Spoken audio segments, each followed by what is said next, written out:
Alright, I want to introduce the CC Shipyards Tractor Tug. This is a tractor tug based off of real-life tugs, but my own design. If we jump in the water here, we can see the drive system.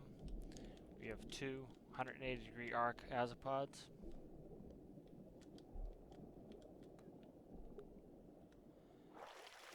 We're going to jump on the ship and we'll do a cold start. So for this cold start, we'll start at night. This will show off some of the lighting features. So as you approach the tug, it's going to be in low power mode. As you enter into the rear door, you'll notice that one of the guide lights comes on. Directly to the left of the door is an illuminated sign that shows us where the flashlight is in case we have an emergency power situation. We can find the flashlight. We're going to follow the guide light, go straight down towards the engine room. If we turn to our right, there's another guide light, which takes us down to the engine room. And the third and final guide light is at the main control panel. The main control panel, we're going to either select battery bank A, B, or the recommended is both. So we're going to click on A and B. We're also going to turn on the port generator switch and the starboard generator switch. That allows the two generators to charge the batteries. These two diesel generators are automatic with the FADEC system. They will automatically turn on and throttle to match our power needs. Next thing we're going to do is we're going to open the master cover and turn on the master power. We'll close the cover, and as you notice, the guide lights have gone out and our lights have come on.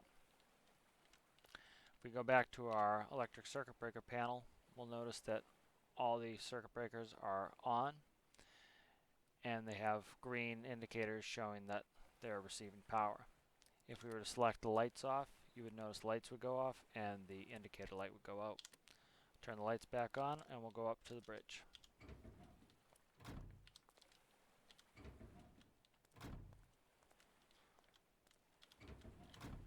As you go up to the bridge, we'll notice that the bridge lights automatically come on.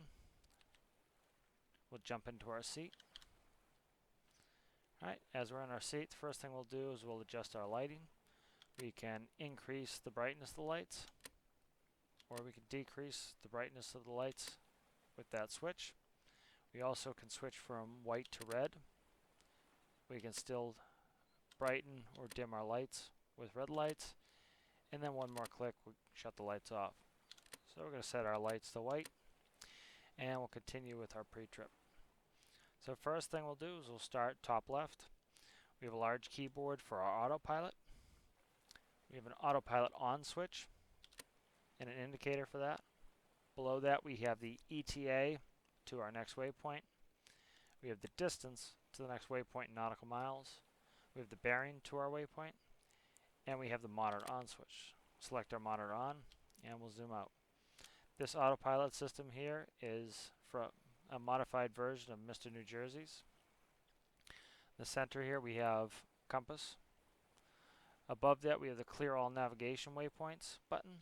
So if we were to put in a waypoint,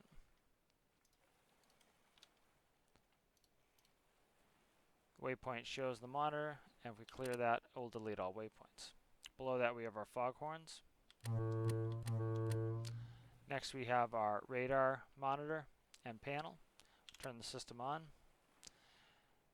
We can change the ranging with the touchscreen or with these up-down buttons.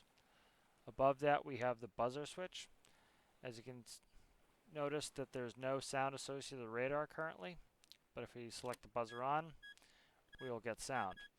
This switch also turns on the transponder locator and the sounds associated with the transponder. So we can deselect that button and that will turn off our sounds.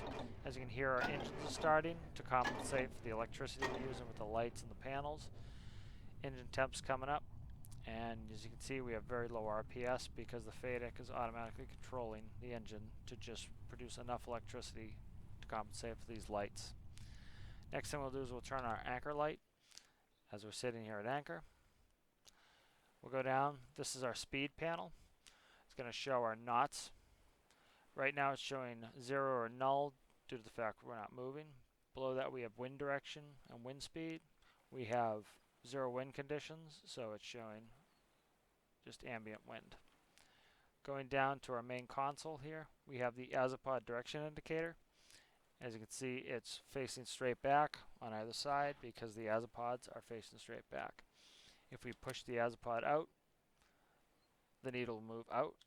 If we push the Azipod in, the needle will move in. If we press this button here, we'll center the Azipod.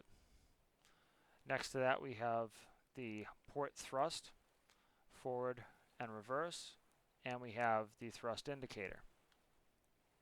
Next to that we have the starboard thrust indicator and the starboard thrust forward and reverse. Also we have the Azipod out and in. As you notice, if you have an issue where you can't control this right Azipod, it is most likely because the autopilot is on. If you shut the autopilot off, now you have manual control. This is how the autopilot steers the ship, is with the starboard Azipod. We'll center that up. Behind this panel we have the stern winch in, stern winch out, and stern cable length. Last part of this panel we haven't talked about is the depth under keel. We have a distance sensor underneath there, and this is in meters. If we go down to the center panel, again, we have 0 motors. If we click 0 motors, that will command our throttles to show 0. Now we can select our port throttle and increase to a forward, and you notice we're still not moving.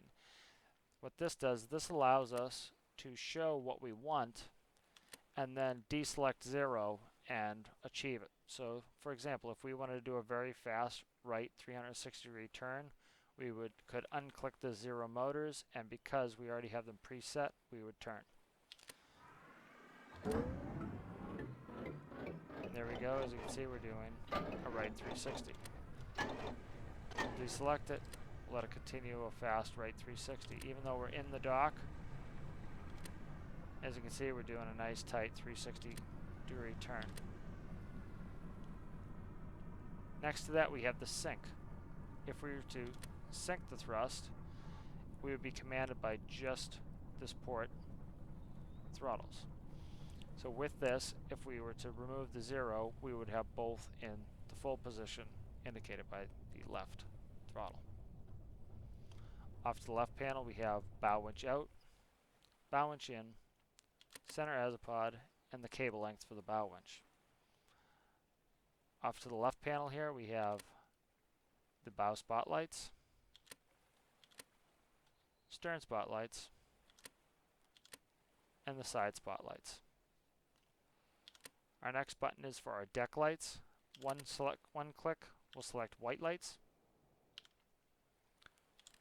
2 clicks will select red lights.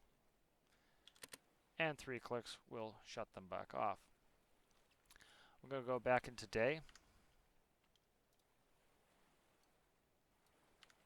So back into daylight here, we'll show our panel down below. If we click the left, our seat will go 90 degrees. This allows us to constantly watch our work. If we're pushing a ship from the side, or if we're towing, we can look back at the load we're towing, and we can also easily look forwards where we're going. This chair moves 180 degrees and also features a center function. If we look off to the left here, we have equipment, binoculars, and we have night vision. Night vision also is powered so that we can plug it in and recharge our night vision. That concludes the cold start. At this point we're ready to go, and we'll continue that in another video. Thanks for watching.